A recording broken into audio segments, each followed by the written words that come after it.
everybody, my name is Sarah Devlin and welcome to this episode of our Pride Month Marathon for the month of June.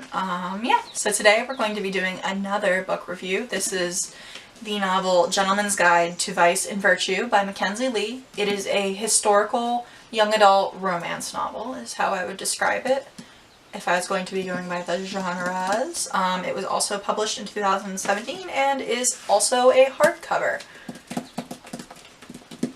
Got that nice satisfying sound to it, so let's get started. Alright, so this book is about the grand tour that Monty, his younger sister Felicity, and his best friend Percy take. If I can find it here. Here is the map. I don't know how well you can see that. Just gonna hold it in front of my face for a second. So they start in England, where they live. They go to Paris, and they go to Marseille, then Barcelona, and Venice, and Oia Santorini, and I'm still not sure if I said that right. And Monty is really excited about this trip because it's their last hurrah before they have to become adults. Felicity is going to be going to finishing school, which she's not too excited about because she is more interested in medicine and things like that. He will be helping his father with their estate and business. Like I said, his father's a lord, which honestly is something Monty would rather gouge his eyeballs out than do. He and his father do not get along, to say the least. And his friend Percy will be going, he says, to Holland to go to law school to become a lawyer. So this is kind of their last chance to do something fun before they have to grow up. His father expects him to come back a distinguished man. Monty was just kicked out of a boarding school called Eton, or Eton, I'm not sure how you pronounce it, for having a romantic relationship with a boy, and his father's disgusted by that. So he's like, you need to grow up. I'm sending you on this trip by yourself, with a chaperone, with your sister, with Percy. When you come back, you better be ready to take over where you're out of the will, and your baby brother's gonna have everything. So they go on this trip, and like I said, they go to Paris, and they go to Versailles, where the royals live in Paris, and Monty causes a bit of a scandal while they're there, which I'll talk more about later when I talk about why I believe this book's important. But he takes something from the castle, and the royalty's not too happy about that. So once they've left Versailles and they're headed to Barcelona, they're set upon by thieves who are trying to take back what Monty stole. I really hope I'm not mixing up Monty and Percy. I was doing that earlier.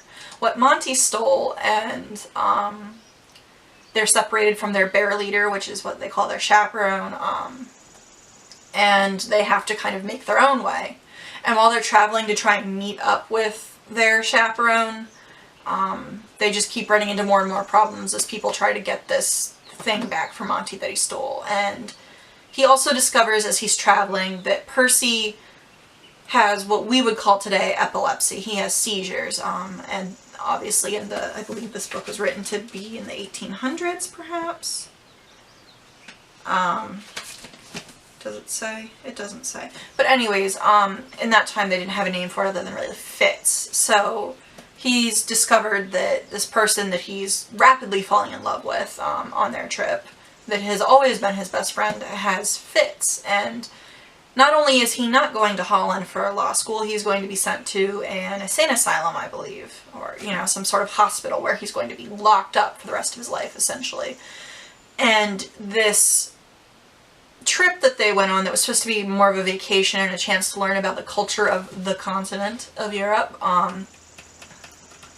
becomes a mission in Monty's mind to, quote, fix Percy, which Percy doesn't want. He's like, this is who I am, this is the way my body works, I'm happy with this, please just accept me for who I am.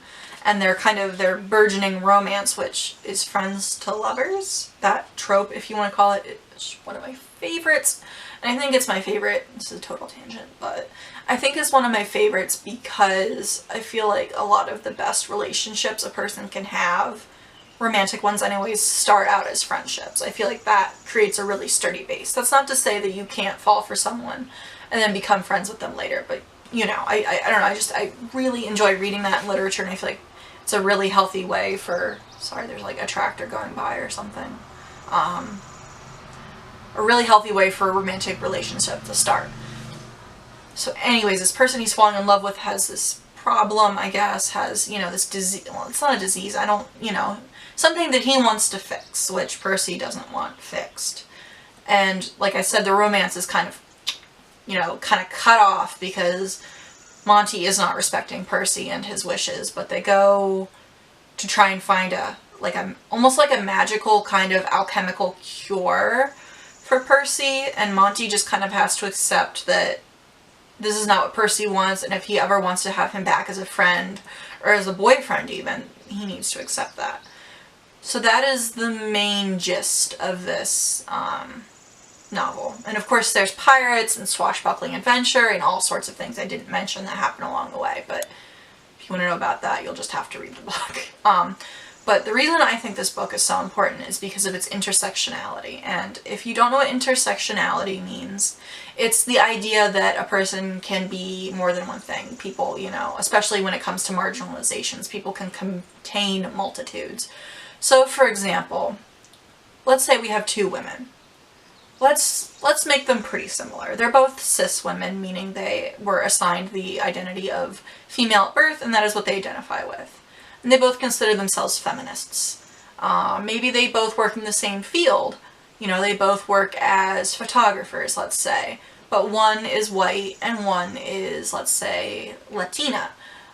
She's of color, she's not white, she's Latina.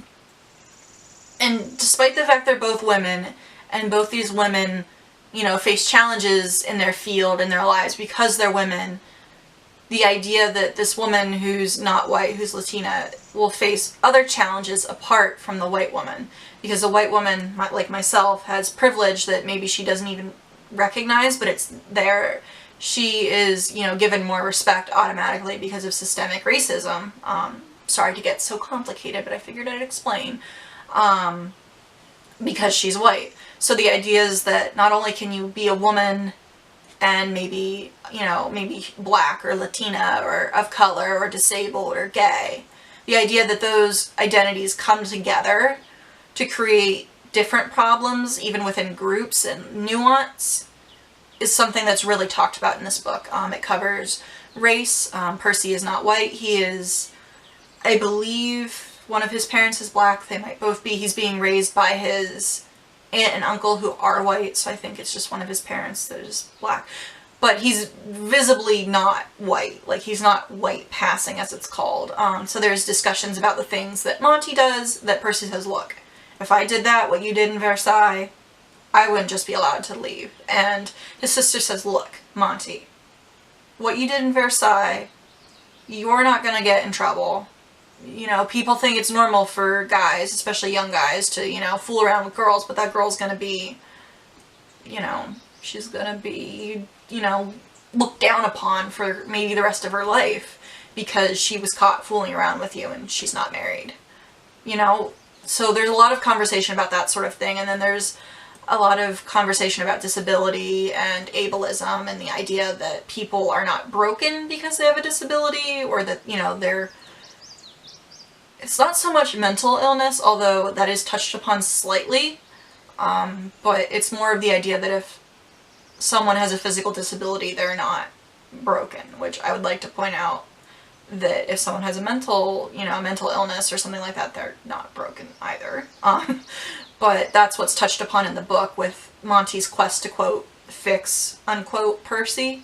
So yeah, I feel like that's why it's important, because even within our LGBT plus community, it's just not, people don't realize that, you know, maybe you're a cis, white, male, gay man, you know, the idea that you, while marginalized, still have more privilege than, you know, a Latina woman who is transgender and bisexual, you know, or even transgender and straight.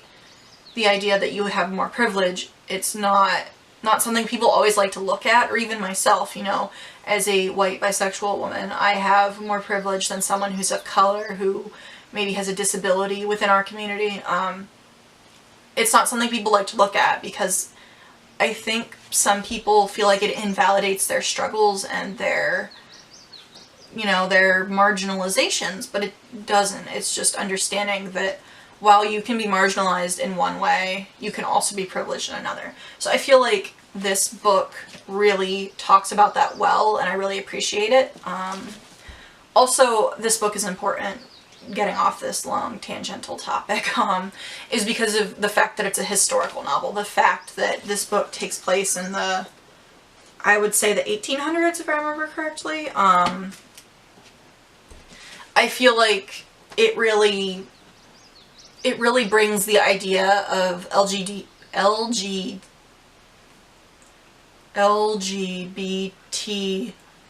plus people. Man, I'm stumbling over my own letter of the alphabet soup. Brings the idea that, you know, queer people, whatever, you know, label they might have used at the time, because obviously the labels like gay, bi, straight, pan, trans weren't always around. At the very back of the book, I'm not going to read you the whole thing, but it says, the author writes, "The history of sexuality is tricky to study and trickier to write about because the concept of sexuality itself is a modern one. In the 18th century, so this book is written about the 1700s, not the 1800s, I apologize, the general population would have had no vocabulary or understanding of any identity beyond cisgender, meaning that you identify with the gender you were assigned at birth, and heterosexual, meaning you are attracted to people of the opposite gender. And even those were unacknowledged and unnamed because they were of an assumed universality. Sodomy, the most formal term for homosexuality at the time, drawn from the Bible, was a reference to the act of homosexual sex itself rather than attraction or identity. Every country had its own laws, but in most of Europe, homosexuality was both sinful and illegal and punishable by fines, imprisonment, or sometimes death.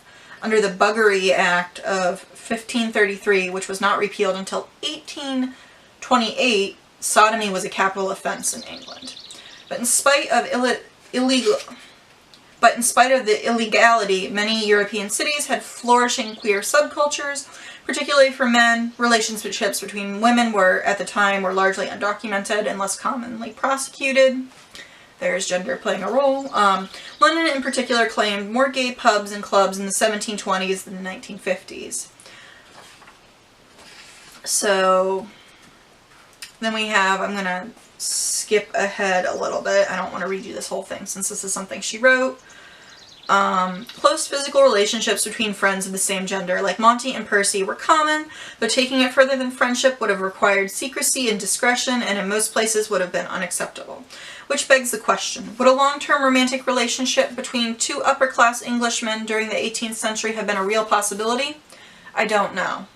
They likely would not have been able to be open about it, but the optimist in me likes to believe that the 21st century is not the first time in history that queer people have been able to live full romantic and sexual lives with the people they love. And if that makes me anachronistic, so be it. So that is, I feel like, a beautiful summing up of the second reason why I feel like The Gentleman's Guide to Vice and Virtue is such an important book for queer literature. So yeah, that got a lot more rambly and a lot more serious than I expected it to be, but I feel like it was an important discussion to have. So yeah, that is all for today. I hope you all enjoyed, and bye!